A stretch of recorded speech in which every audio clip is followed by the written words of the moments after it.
Fala pessoal, graça e paz, estamos começando mais um programa Up, Altos Papos. E hoje a nossa conversa aqui vai ser sobre missão.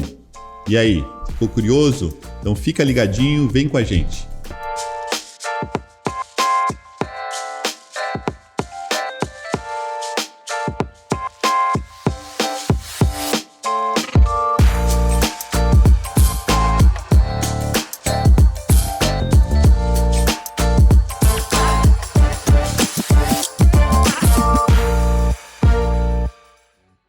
Muito bem, pessoal, sejam muito bem-vindos a mais um programa Up, Altos Papos. Eu estou aqui com o Esdras, estou aqui com a Júlia. Dá um oi pro pessoal aí. Fala, galera! Prazer, eu sou o Esdras, sou da IAP de Barão Geraldo aqui do estado de São Paulo. Muito prazer estar aqui com vocês, conversando aqui, uma conversinha muito interessante, muito legal. Bora que bora. Oi, gente, eu sou a Júlia, sou da IAP de Barão Geraldo também, aqui de São Paulo. A gente congrega junto, eu Amém. e o Esdras. Deus é bom. E é isso. Legal, obrigado pela presença de vocês, Esdras e Júlia. A gente vai conversar então sobre missão. A gente, quando fala de missão, né, a primeira coisa que vem na nossa cabeça é África, né, Europa, países assim que a gente vê no YouTube, a gente vê na internet e tal, que pessoas lá, missionários nesses países que enfrentam muitas dificuldades. Mas, isso é missão realmente, isso faz parte da missão realmente. Mas missão não é só isso, né? Eu acho que a gente precisa cada vez mais falar, principalmente para a juventude, né? Principalmente para os jovens, esses meninos e meninas que são novos, assim, que missão é muito mais do que ir para um outro país, ir para um outro local e pregar, né, para pessoas que não conhecem. Missão tem a ver com a forma de vida, o jeito de viver. E quando a gente fala de jovem missional, a gente tem que falar de testemunho pessoal. E quando a gente fala disso, assim, o que você faz no teu dia a dia? Isso, às vezes, tem muito mais efeito missional do que uma pregação, por exemplo, né? Quando a gente vai para a palavra de Deus lá, e aí eu queria trazer aqui para a gente pensar junto a história de Jonas. Bom. Quando Deus chama Jonas e fala assim, ó, você vai pregar lá para esse povo de Nínive, que era um povo sanguinário, um povo, né, cruel, terrível. O profeta Naum vai dizer que era um povo que era idólatra, se prostituía. Então, assim, tudo de ruim que podia acontecer em Nínive, acontecia em Nínive, né? E Deus fala assim para Jonas, ó, vai lá, vai pregar para essa galera lá. Jonas vai pro outro lado, Pode. Sai fora, ele não quer ir. E aí eu começo a pensar assim, né? Ele não quer ir por quê? Porque ele olha para aquele povo e fala, meu Deus do céu, né? Primeiro, eu corro risco de morte. Segundo, esse povo não merece. Cara, esse povo não merece Jesus. Esse povo não merece Deus. Não merece perdão esse povo. Cara, olha como esse povo é malvado. Mas a gente já volta um pouquinho a falar sobre essa questão de merece ou não merece, mas eu comecei a construir a ideia de testemunho. Eu quero ir lá para quando depois que acontece tudo, que ele tá no ventre do peixe lá, que ele ora a Deus e ele reconhece que Deus é soberano e Deus pode salvar qualquer pessoa e tal. E ele vai para Nínive. Num segundo momento, quando Deus fala com ele, ele vai para Nínive e ele prega em Nínive. A pregação dele, gente, a fala dele é simples, não é ele não faz um tratado teológico, ele não discorre sobre o Pentateuco. Não, ele chega e fala assim, ó, ele caminha pela cidade falando assim, ó, Deus está dizendo que daqui 40 dias vocês vão morrer. Tipo isso. Falou a verdade. Entendeu? Não foi... ele não começou a contar o Gênesis, né? Não. Ele foi e falou assim, ó, Deus mandou dizer que daqui 40 dias vocês vão morrer. E aí, vocês conhecem a história, e se você que está nos assistindo não conhece, fica bem aqui o convite para você ler os 4 capítulos, são só 4 capítulos de Jonas, bem gostosa a leitura, bem fácil e bem interessante. E aí o povo se converte. O povo se converte. Só com essa frase simples dele. Mas o que me pega aqui? Por isso que eu estou falando de testemunho. Porque muito mais importante do que o conteúdo da mensagem, e o conteúdo é importante sim, não estou abrindo mão disso, não estou dizendo que não é, mas é assim, quem está falando? Se o Esdras chega para mim e fala assim, Jesus te ama, eu olho, mas espera aí, quem é o Esdras? Exatamente. Entendeu? Entendeu, Júlia? A ideia de que... Por isso que eu falei assim, que às vezes o testemunho vale muito mais do que as palavras em si, porque um ateu não, mas alguém aí de fora que não é cristão, ele pode chegar e falar assim, Jesus te ama. É a mesma frase que o Esdras vai falar, por exemplo. Uhum. Mas aí eu que não sou cristão, não conheço Jesus, eu falo assim, peraí, quem que tá me falando? Alguém que não conhece Jesus e alguém que conhece Jesus. Quando Jonas prega para Nínive e fala assim, Deus está dizendo que daqui 40 dias vocês vão ser destruídos, muito mais do que o medo da destruição, a ideia é assim, quem está falando? Jonas. Jonas está falando. E o capítulo 1 de Jonas vai, quando os marinheiros perguntam que eles estão no navio lá quase sendo destruídos, os marinheiros perguntam, quem é você, Jonas? Ele fala assim, eu sou hebreu, eu temo ao Senhor, o Criador dos céus e da terra. Ou seja, eles sabiam que Jonas era temente a Deus. E conheciam Deus também. E eles conheceram Deus. E aí, os ninivitas ficam desesperados, porque assim, quem está falando com eles é alguém que conhece Deus. E aí, quando a gente está falando de missão, gente, eu queria abrir aqui para vocês falarem agora, é assim, muito mais do que o conteúdo da missão, da fala, da palavra, muito mais do que isso, é assim, quem é você? Quem é você que está fazendo missão, está falando de Jesus, mas espera aí, você está vivendo Jesus? Né? Eu acho que, não sei, talvez eu esteja aqui construindo um pensamento que vocês não concordem, mas eu acho que surte muito mais efeito. A ideia é assim, Jesus te ama, que parte de alguém que conheça Jesus e que viva o amor de Jesus do que alguém que não. Vocês concordam? É a ação, né? A missão, ela é a ação. Não foge disso. Porque falar que Jesus ama, todo mundo fala. Isso aí é uma frase clichê até no meio missionário.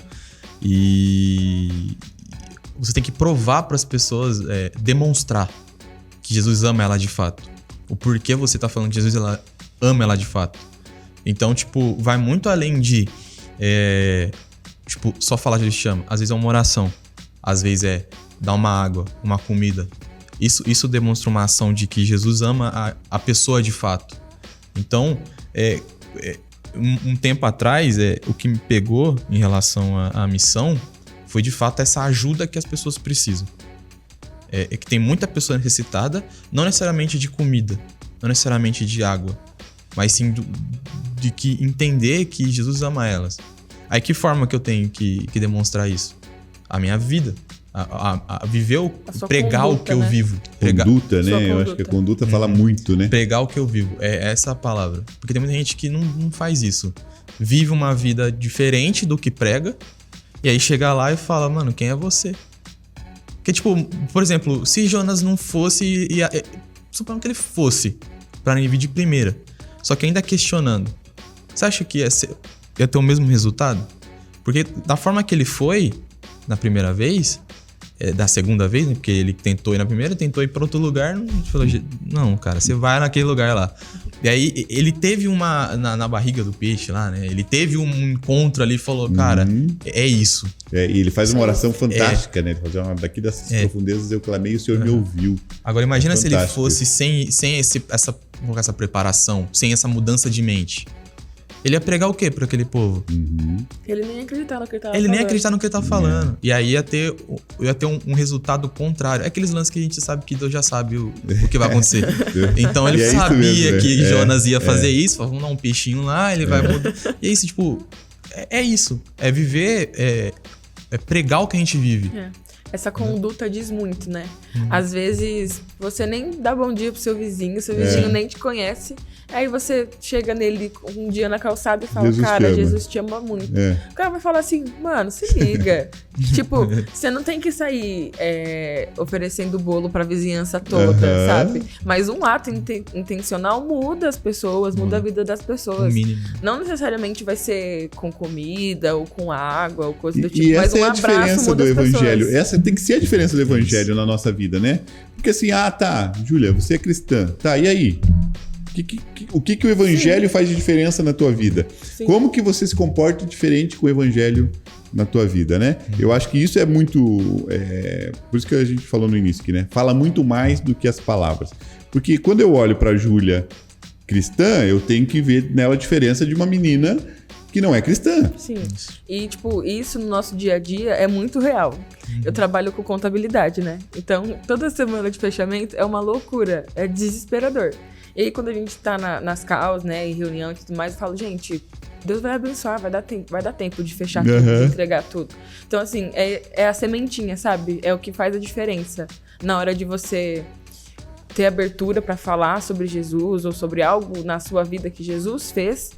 As pessoas já sabem que você é.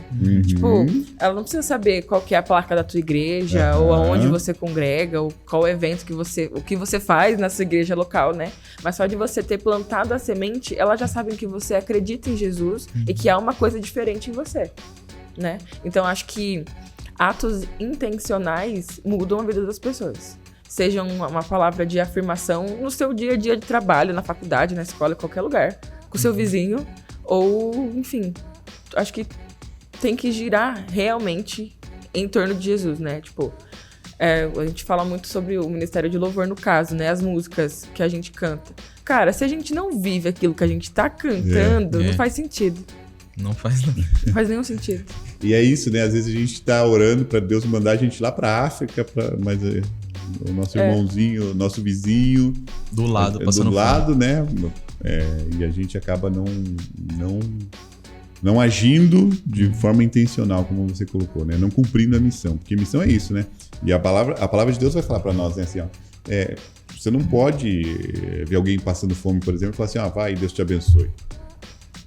O que isso trouxe de efeito benéfico na prática para essa pessoa? Nada. Né? Dá um alimento e fala, Deus te abençoe. Mas precisa acontecer. A ação que você falou, né? A ação, ela precisa acontecer. Porque senão fica só teórico. Senão fica só teórico. E a missão de Deus para nós, a missão de Jesus para nós não é só teoria. Né? E Deus está sempre em missão, gente. Eu acho fantástico isso. Porque Deus está sempre em missão. Quando a gente fala muito da conversão lá dos 120 mil ninivitas, né? Que quando eles ouviram a voz de Jonas, eles se converteram todos eles. Todos eles se converteram. 120, talvez uma das maiores pregações que se tenha ouvido falar, né? 120 mil pessoas se converteram por causa de uma simples frase, assim, Deus mandou dizer que vocês vão morrer daqui 40 dias, né?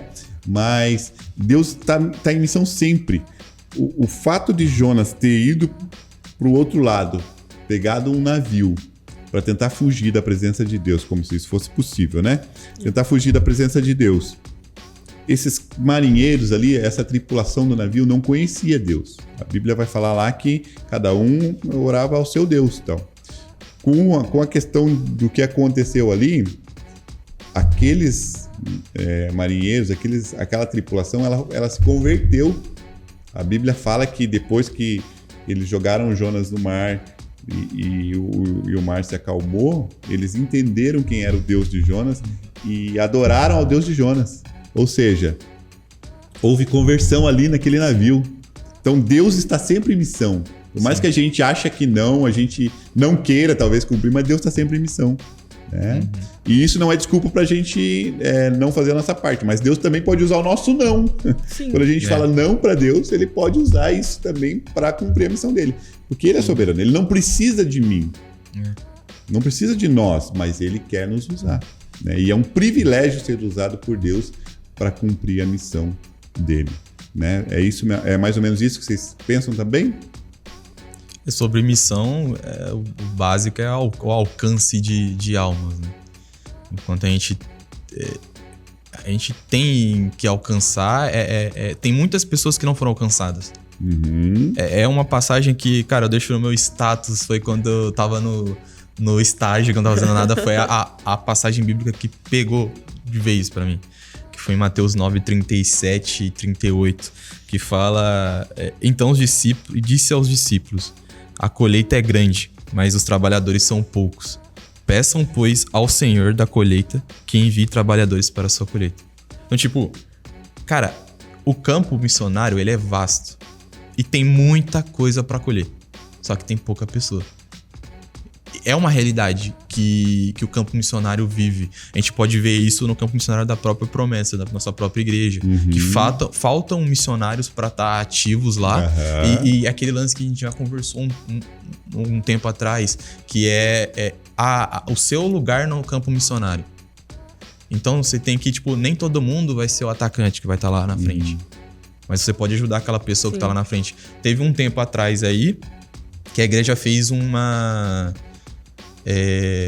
arrecadação financeira para ajudar o pessoal, acho que lá da África, que tava fazendo cestas básicas para um pessoal lá específico.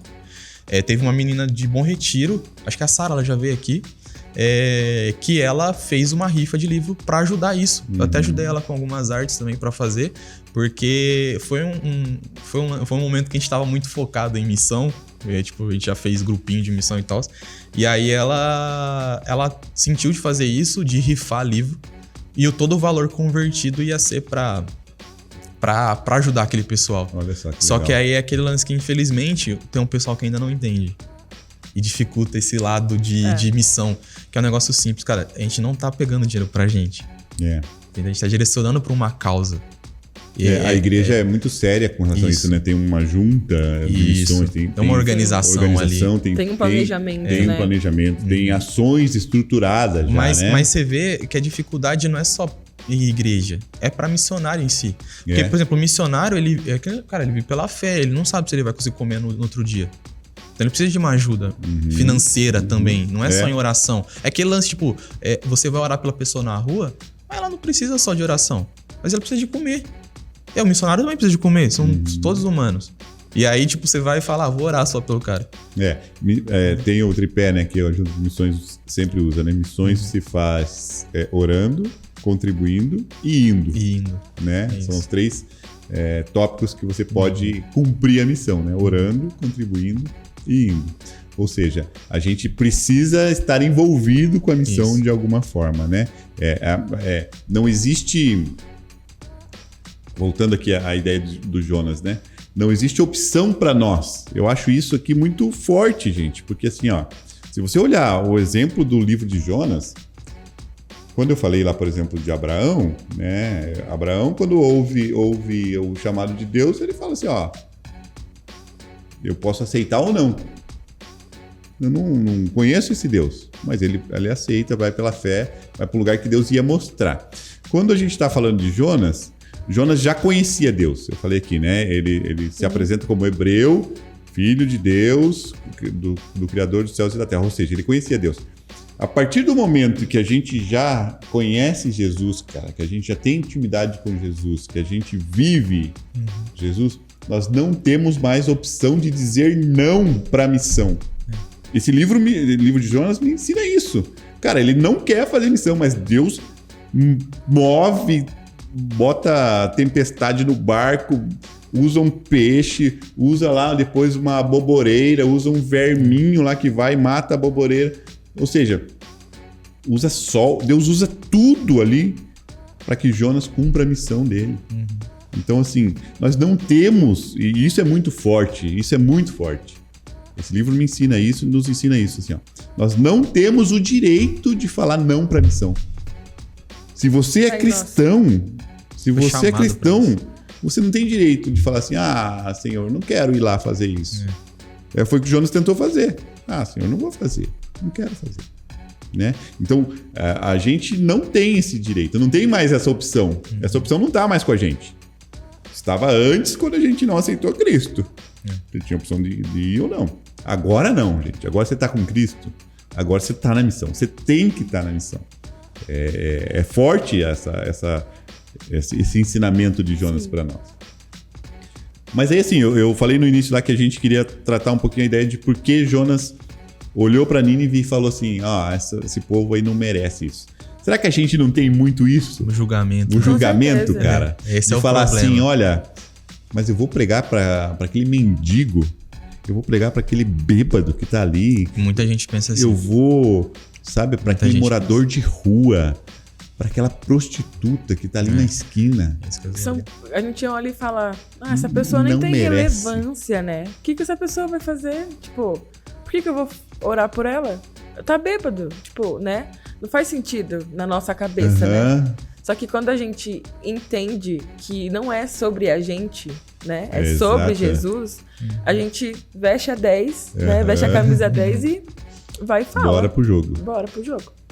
Eu acho isso fantástico, assim, porque às vezes a gente quer classificar as pessoas entre os merecedores do evangelho e os não merecedores. Para a pessoa que é meu colega de trabalho, que é legalzinho e tal, eu falo de Jesus. Para a pessoa que é chata, que você sabe que faz um monte de coisa errada, tal, essa aí eu não quero falar de Jesus, né? Então a gente precisa entender que, e Jonas entendeu isso, né? Quando ele está lá no ventre do peixe, lá quando ele está orando, ele fala assim, Senhor, eu entendo que a salvação vem do Senhor. É o Senhor que decide quem vai ser salvo, quem não vai, e quando vai ser salvo e quando não vai. Né? A gente não pode classificar isso. Teve uma situação que aconteceu, que eu presenciei, no caso, de que apareceu um bêbado na frente da igreja. E aí ele começou a causar lá na frente da igreja. E aí chamaram uma pessoa pra cuidar disso.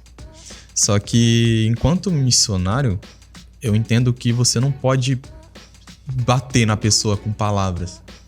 Ainda mais pessoa bêbada que tá falando que a igreja é isso, que a igreja é aquilo. Você tem que chamar, falar, vamos conversar num canto, vamos lá conversar. A gente quer te entender. É empatia, é se colocar no lugar da pessoa e fazer isso. Aí a pessoa chegou e falou assim, por que olha, mano, a Deus usa cada detalhe que você pega, que se você não tá, tipo, prestando atenção, você perde. O cara falou assim, por que vocês não reúnem, vocês da igreja, não reúnem uma caravana e vai pregar na biqueira? O que a pessoa falou? Vai você pregar na biqueira. Aí eu fiquei... Ué. Eu olhei, eu falei, eu vi certo? Aí eu pensei, fui lá na frente, toquei, fiquei...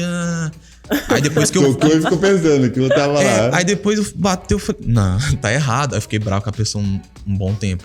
Porque, cara, isso não se faz. Porque, tipo, mas a pessoa é sanguínea, a pessoa é brava, que a pessoa que, mano, mas não justifica você tratar uma pessoa que precisa do evangelho assim. Porque, cara, lidar com um bêbado é difícil. Sim. Claro. Eu já tive um que foi num rolê da igreja, que não foi num boliche e tinha um bêbado lá. Aí eu e meu amigo e ele não tem muita paciência pra pessoa, porque o bêbado ele tava tocando muito. O bêbado não tem essa. Ele tá nem aí, ele fica tocando e às vezes incomoda. Se você não tem paciência pra esse tipo de situação, é melhor você se afastar.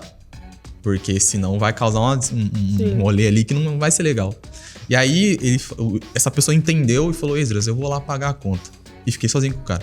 No final orei por ele e tudo mais. Então, tipo, tem pessoas que têm paciência pra lidar. Saber também o seu limite ali, sim, né? Sim. Porque se você não sabe lidar, não adianta, tipo, aquele lance do missionário. Cara, nem todo mundo tá ali pra fazer a ação do ataque. Você tem que entender que o seu lado missionário, às vezes, é de ajuda. É de suporte, é estar aqui intercedendo pela pessoa que tá lá. Sim. Oração, entendeu? É em oração. mais. Então, tipo, são duas situações que eu vi que são totalmente opostas. E que o cara entendeu que não ia conseguir e se afastou. O outro foi lá e já começou a brigar. E aí a gente consegue tirar algumas lições disso, né? Por exemplo, se tivesse agido diferente, talvez, com esse bêbado que chegou na porta da igreja, ele poderia se sentir tocado e falar, tipo, vou voltar lá pra pedir desculpa. Se tivesse acolhido, sei lá, dado um copo de água, comer alguma coisa pra ver se ajudava e tudo mais, poderia ter gerado um fruto, talvez, né? A gente não pode falar que sim, nem que não, A né? gente não sabe, né? E talvez a gente nunca saiba, né? Mas a gente precisa fazer a nossa parte, né? Fazer diferente da próxima vez, né? Com outra pessoa. Eu acho muito importante isso, né? Porque isso é típico da classificação, né? A pessoa que está embriagada, ela não merece ouvir o evangelho, né? A gente tem situações de, às vezes, o diácono não deixar a pessoa que está embriagada entrar na igreja. Sim, isso aí. Né? E assim, às vezes ele quer entrar, ele quer sentar lá. Já aconteceu várias vezes de pessoas embriagadas sentarem na igreja lá e adorarem a Deus do jeito dela lá, sabe? No momento do louvor, você olha para ele ali, ele tá se derramando. Mas ele tá bêbado. Mas adoração, daí, por que você tá bloqueando, né, uma possibilidade do Espírito Santo agir na vida dele, né? Sim. E foi exatamente isso que aconteceu, né, com o Jonas ali. Ele fala assim, ele olha para aquele povo e fala, não, esse povo aí não merece, nem vou pregar lá. E a gente não pode fazer isso. A gente não pode. A gente precisa... Sabe aquela pessoa que não concorda com você, aquela pessoa que é chata, aquela pessoa que é contrária politicamente a você e por causa disso te ofende, por causa disso faz calúnia, né? A gente precisa pregar para essa pessoa.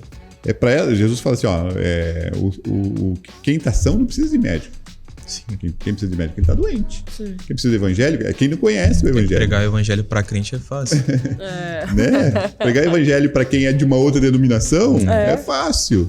Pregar o evangelho para quem não é evangélico, mas você tem uma intimidade, você tem um relacionamento, é a pessoa do bem, vamos assim dizer, é fácil. Agora, pregar o evangelho para quem não é e é contrário e às vezes até agressivo, ofensivo, é aí que está a grande diferença. Mas para a gente caminhar aqui para a conclusão, a gente falou que missão não é só ir lá num país distante e tal. E aí o Evangelho de Marcos, né, vai falar isso para nós assim, ide e pregai o Evangelho a toda criatura. E a gente deu por muitos anos muito enfoque ao id, né? Ide, né? E o pregai a gente levava junto, né? Mas a ideia maior era do id. E quando a gente vai entender o contexto, Jesus está falando assim, né? Enquanto vocês estiverem indo, preguem o evangelho. Enquanto você estiver vivendo, pregue o evangelho. Enquanto você estiver lá no teu estágio, pregue o evangelho. Enquanto você estiver lá na tua empresa, lá, de TI, pregue o evangelho. Sabe? Pregue o evangelho com testemunho, com ações diferenciadas, com palavras diferenciadas, com atitudes diferenciadas, né? Porque as pessoas precisam olhar para nós e ver em nós diferença. Ver em nós diferença. Talvez a nossa maior missão seja essa. Ser diferente, ser divergente, né? Do mundo. Olha aí. Né? Olha aí, fica a dica. Cuiabá 2023. Né? Mas a nossa maior missão talvez seja essa. É assim, Cristo vive em você, portanto você é diferente. Cristo vive em você, portanto você age diferente das outras pessoas. Eu acho que quando a gente entender isso, talvez fique muito mais fácil cumprir a missão, não é isso? Sim, com certeza. E aí, entra no que você falou, que vira uma obrigação nossa. Vira uma obrigação. Vira uma obrigação. A gente não vai escapar disso. A gente não vai escapar disso, porque quando a gente conhece e a gente tem um testemunho de vida, você vai ter que contar. Aquele lance do presente te foi dado. Mas e aí, vai ficar guardar pra você? O presente já não vai mostrar pra ninguém? Você não vai... o que foi bom pra você não vai querer transmitir pra mais ninguém? Sim. É isso mesmo. É isso, pessoal. A gente está encerrando, então, mais esse programa. Quero agradecer demais aqui ao Esdras, demais a Júlia. Obrigado, foi bom demais ter vocês aqui com a gente. Fiquem com Deus. Um abraço, pessoal. Fiquem com Deus e até o próximo programa.